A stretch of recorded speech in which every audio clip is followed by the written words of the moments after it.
কালের বিবর্তনে ধীরে ধীরে হারিয়ে যাচ্ছে দেশের ঐতিহ্যবাহী গরু দৌড় প্রতিযোগিতা। এই ঐতিহ্য ফিরিয়ে আনতে মানিকগঞ্জে গরু দৌড় প্রতিযোগিতা হয়েছে। শনিবার বিকেলে সদর উপজেলার হাটিপাড়ায় এই প্রতিযোগিতার আয়োজন করেন স্থানীয় প্রগতি সম্মেলনী ক্লাবের সদস্যরা।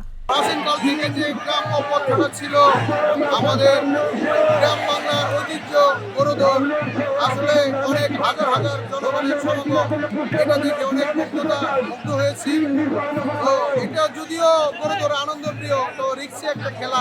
প্রতিযোগিতায় মানিকগঞ্জ জেলা সহ আশেপাশের এলাকা থেকে নানা আকার ও রঙের 20টি গরু নিয়ে এসেছিলেন প্রতিযোগীরা। কয়েক হাজার দর্শক মাঠে উপস্থিত থেকে প্রতিযোগিতা উপভোগ করেন। বাংলার ঐতিহ্য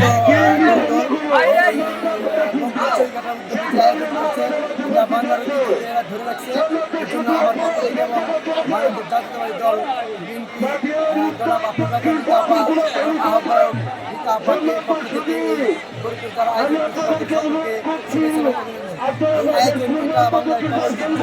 গরু দৌড় প্রতিযোগিতাকে কেন্দ্র করে সেখানে সৃষ্টি হয় উৎসবের আমেজ।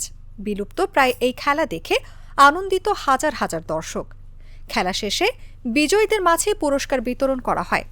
প্রথম স্থান অধিকার করেন সারারিয়া গ্রামের মোহাম্মদ আজমত ব্যাপারীর পাগলা গরু। পুরস্কার হিসেবে তার হাতে তুলে দেওয়া হয় নগদ 5,000 টাকা।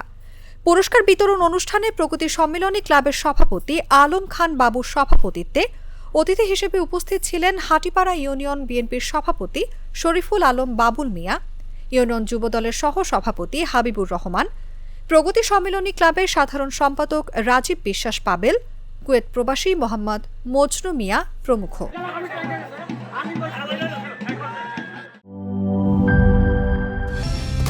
কালার এক্সপার্ট, জর্জ স্যাপ এবং মাইল্ড অন হ্যান্ডস টেকনোলজি সমৃদ্ধ অরিক্স ক্রিস্টাল ওয়াশ আপনার লন্ড্রি এক্সপার্ট।